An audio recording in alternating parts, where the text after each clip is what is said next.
साथ एक और मेहमान जुड़ रहे हैं और ख़ास तौर से मुझे याद है इन्होंने डिस्टिंक्टली कहा था मैं एचडीएफसी बैंक जैसे ट्रेड्स नहीं ले रहा हूँ। इन्होंने ये भी कहा था कि एफएमसीजी जैसे स्पेस को लेकर वो बुलिश नहीं है। इन्वेसेट का जो पीएमएस है उसके partner research head Anirudh Garg हमारे साथ है। Anirudh, good afternoon.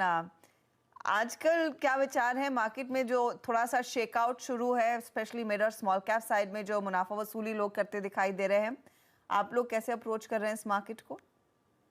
Harshita ji, first of all very good afternoon. हमने आपके टेलीविजन मनी कंट्रोल पे भी और सीएनबीसी पे भी अर्ली फरवरी से बहुत डिस्टिंक्टली कहना शुरू किया कि the mid caps and small caps जो पिछले 1 से 1.5 साल से हम होल्ड कर रहे हैं, हमने अपनी टोटल पोजीशन मतलब 100% of the portfolio large caps की तरफ शिफ्ट किया।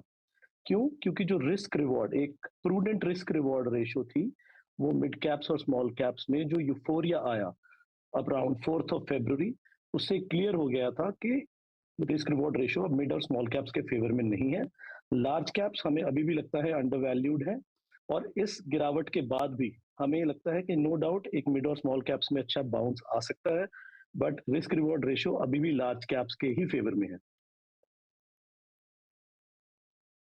ओके, अनिरुद्ध जी, जैसे कि आप कह रहे हैं कि रिस्क रिवॉर्ड रेशियो बेटर इस वक्त लार्ज कैप में भी है, लेकिन लार्ज कैप में भी कुछ पॉकेट्स जिन्होंने बहुत बड़ा मूव दिया, स्ट्रॉन्ग मूव दिया पिछले 4 महीने में, और कुछ पॉकेट्स जो कि अंडर परफॉर्म करके गए हैं। फॉर इंस्टेंस मेटल्स ने बहुत स्ट्रॉन्ग मूव दिया, फॉर इंस्टेंस बैंक्स ने अच्छा मूव दिया, और कुछ पॉकेट्स ठंडी रही जैसे केमिकल बास्केट, एफएमसीजी बास्केट। उसमें से भी बेटर रिस्क रिवॉर्ड रेशियो आपको क्या लग रहा है? I mean, कुछ अगर हम लार्ज कैप को भी बाइसेक्ट करें थोड़ा सा, तो कहाँ पे अच्छा बेटर रिस्क रिवॉर्ड रेशियो लग रहा है आपको इस वक्त? वीरेंद्र जी, इस टाइम पे हमें ये चीज बहुत ध्यान रखनी पड़ेगी कि we are not in a cheap market. The markets right now are expensive, and all the decisions that we take for investment today should be focused more on like preservation of capital की तरफ ज्यादा होना चाहिए और appreciation of capital की तरफ कम। देखिए, जो हम कहते हैं मार्केट में एक 3 या 4 साल की हमें कैगर बनानी है, उसमें एक बहुत बड़ा रोल होता है प्रेजर्वेशन ऑफ कैपिटल का भी। तो अगर आपने पिछले 1 डेढ़ साल में अच्छा मुनाफा कमाया, जो मुझे लगता है हर किसी ने, हर फंड मैनेजर ने और हर म्यूचुअल फंड ने और सभी इन्वेस्टरों ने, स्पेशली हमारी इंडियन रिटेल ने कमाया है, ये टाइम है थोड़े से कॉशन का। नो डाउट जो डिप्स आएंगी वो बहुत स्ट्रांग होंगी जैसे हम देख रहे हैं, एंड सारी डिप्स को we should use towards investment, but the focus should be on preservation of capital. इसके लिए हम इन्वेस्टेड में क्या कर रहे हैं, we are focusing on indexes. Right now we are invested totally into the BSC 30। इस इसका रीजन इसका रीजन ये है जी कि हमें ऐसा लगता है कि जो इंडेक्स को एक हम कहते हैं कि इंडेक्स को मैनेज करने का एक मार्केट में ट्रेंड चलता है, उसका फायदा हमारे इन्वेस्टर्स को होगा। जो पॉकेट्स ने परफॉर्म नहीं किया पिछले 1 डेढ़ साल में, जैसे हर्षिता जी बता रही थी कि हमने 1 डेढ़ साल से एचडीएफसी नहीं खरीदा या एफएमसीजी नहीं खरीदी या टेक्नोलॉजी नहीं खरीदी, या पिछले 1 डेढ़ साल से भी हम सिर्फ इन्हीं के ग्राहक हैं, पिछले 1 डेढ़ महीने से, सॉरी। तो अब एचडीएफसी एंड द लाइक्स में पैसा लगना शुरू हो गया अनिरुद्ध? बिल्कुल बिल्कुल ओके, जी, अब HDFC is one of our major positions. और दैट्स गुड टू हियर। इसके अलावा और फिर कहाँ पर आपने पोजीशन काटी है और पोजीशन बढ़ाई है? फिर एफएमसीजी में भी कुछ स्टॉक्स लिए हैं, is ITC one of them? Yes ma'am, ITC is one of them, and हमने जो पोजीशंस मेजरली काटी हैं in the entire February month was in capex and capex related themes, and also in ये जो PSU basket है।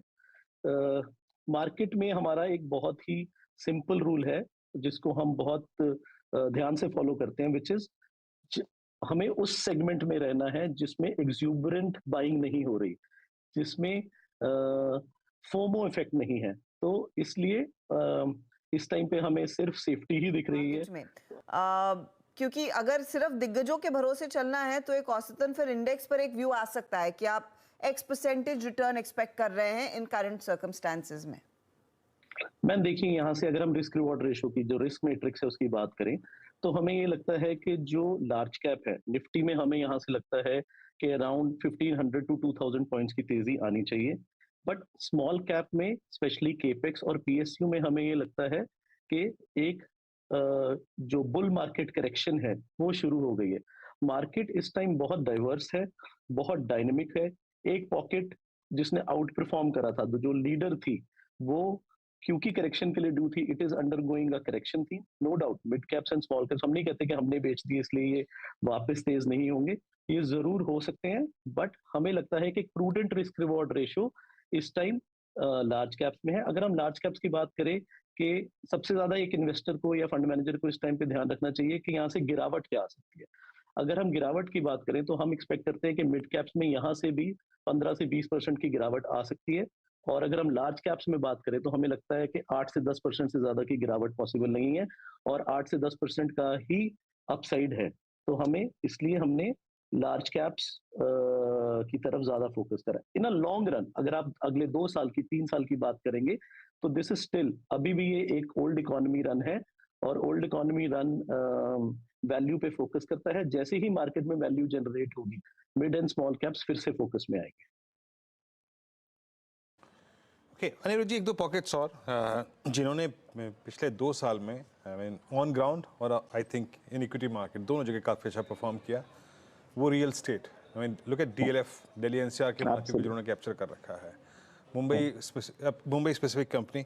लेकिन ये move क्या अब इतना वाइल्ड हो चुका है कि अब कैश में कन्वर्ट करने का टाइम है इसको, आपके मुताबिक? हमें लगता है फिर भी, क्योंकि नो डाउट आप बिल्कुल ठीक कह रहे हैं वीरेंद्र जी कि ये एक्सपेंसिव जरूर हो चुके हैं, और जब भी कोई stock market has a tendency कि ये डर्ट से किसी को उठा के और डायमंड्स बना देती है।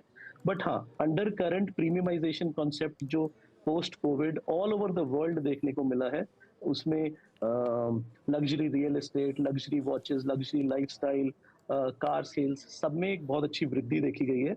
और हमें लगता है ये कॉन्सेप्ट ऑन ग्राउंड अगले 2 से 3 साल चलना चाहिए, अनटिल एंड अनलेस एक ग्लोबल क्राइसिस आए। बट हाँ, स्टॉक्स बीच में अहेड ऑफ टाइम्स थोड़े चले जाते हैं, but still we believe that DLF it's still a good bet. और अगर आपको करेक्शंस में मिले तो फिर तो जरूर ही आपको ऐड करना चाहिए। The same goes for any other luxury and मैं भी आपका पहले भी सुन रहा था, अगर होटल्स की भी हम बात करें तो जब भी आपको होटल्स, ट्रैवल, रियल एस्टेट, जब भी ये कनेक्शन के साथ मिले, I would advise the investors to go in. आपने दुखती रग पे हाथ रख दिया अनुज जी। यकीन मानिए, होटल का तो अब छुट्टियों का सीज़न आ रहा है, कोई भी अगर एक प्लान बनता है ना कि चलो यहाँ चलते हैं, सबसे पहले जब आप लॉग इन करते हैं ना और फ्लाइट देखते हैं, आधा मूड तो वहीं ख़राब हो जाता है, बाकी का रहा साहब जो है वो होटल के टैरिफ्स देख कर, है ना। अच्छा, coming back to that real estate and real estate ancillary, Polycab, Astral, I mean century ply, ये पॉकेट्स में भी सेम फंडा रूल अप्लाई होता है आपका? नहीं सर, इसमें हमें ये क्या लगता है हुआ? कि नहीं सर, हमें ये लगता है प्रीमियमाइजेशन का कॉन्सेप्ट है। जितनी भी महंगी चीजें हैं, अगर आप देखेंगे आज हम फ्लाइट्स की बात करें तो बिजनेस क्लास पहले सोल्ड आउट हो रही है इकोनॉमी से, महंगे होटल पहले सोल्ड आउट हो रहे हैं बजट होटल से। तो एक प्रीमियमाइजेशन की तरफ लोगों के पास एसेट प्राइसेस इंक्रीज होने से पिछले 2 से 30 साल में पैसा बहुत बना है, और उस पैसा बनने से डिस्पोजेबल इनकम बहुत बनी है। तो उस डिस्पोजेबल इनकम का फायदा अपर सेगमेंट को, जो हम बोलते हैं कि लग्जरी स्पेंड है, उसको ज्यादा हो रहा है। जो प्राइमरी स्पेंड है, जिसको हम बोलते हैं कि जिसमें एंसिलरीज आ जाती हैं, कि जिसे एक्चुअल कंस्ट्रक्शन वगैरह क्या हो रही है, वो हो रही है, बट वो एक नॉमिनल पेस पे हो रही है।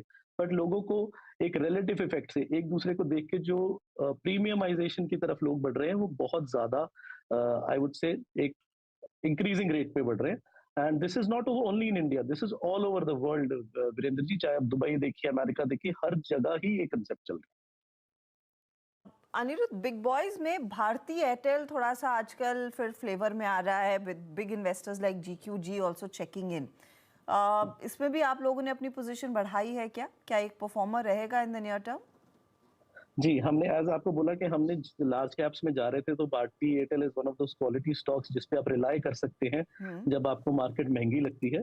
तो जी, हमने बढ़ाई है, पर हम ग्रोथ पॉइंट ऑफ व्यू से नहीं बढ़ाई है, हमने प्रेजर्वेशन पॉइंट ऑफ व्यू से बढ़ाई है कि जब मार्केट में इंडेक्स मैनेजमेंट होगी और ग्रोथ से शिफ्ट जो फोकस है वो सेफ्टी या क्वालिटी की तरफ जाएगा, तो ये स्टॉक्स जो पिछले 1-1.5 साल से परफॉर्म नहीं किया, इनके ऊपर मार्केट की नजर जाएगी और मार्केट में इनकी जो भाव की वृद्धि है उसके होने के चांसेस हैं। मैं आपसे एक और चीज समझना चाहूंगी अनिरुद्ध, जो आपने कहा आप पीएसयूज को लेकर अब थोड़ा सा कॉशियस है या फिर वहां पर प्रॉफिट बुक किया है, क्या ये बिग बॉयज पीएसयूज के साथ भी रवैया है, बीट आपका state bank, power grid, NTPC और खासतौर से पावर कंपनियां जो अच्छा खासा परफॉर्मर थी, और हाल फिलहाल में मैंने 2 हाइड्रो कंपनियों के मैनेजमेंट से बात की है, दोनों का आउटलुक बहुत मजबूत है।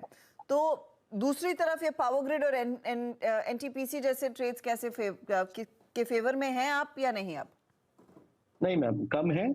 उसका रीजन ये है कि देखिए, आउटलुक मैं जैसे आपको बताया कि 2 से 3 साल का जो होराइजन है उसमें आउटलुक पावर केपेक्स इंडिया के ऊपर बहुत स्ट्रांग है, बट स्टॉक्स अब मतलब ये अपने टाइम से थोड़ा ज्यादा बढ़ गए हैं।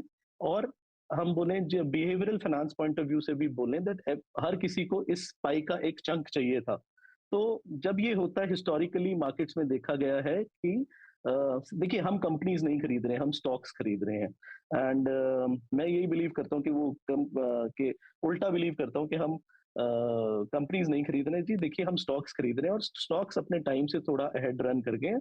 तो मार्केट का एक नॉर्मल फिनोमिनन है कि जब स्टॉक्स आगे अपने टाइम के अहेड चले जाते हैं तो टाइम करेक्शन आएगी या प्राइस करेक्शन आएगी। तो दोनों में से जैसे भी मिले, let the fundamental settle in a bit और फिर इनमें वापस री एंट्री लेने का टाइम आएगा जब मार्केट में कभी एक स्टीप करेक्शन आती है। तो शुक्रिया अनिरुद्ध हमारे लिए समय निकालने के लिए। Good luck to you. Let's see कि मार्केट में अब यहाँ से रुझान क्या बनेगा, लेकिन फिलहाल अनिरुद्ध ने अपनी स्ट्रैटेजी बहुत समय बाद बदली है। दिग्गजों पर फोकस, बिग बॉयज पर फोकस, और जिन स्टॉक से दूर रह रहे थे खासतौर से एचडीएफसी बैंक, उसमें अब पोजीशंस फिर से आती हुई दिखाई दे रही है क्योंकि वहां पर अब वैल्यू दिखी है।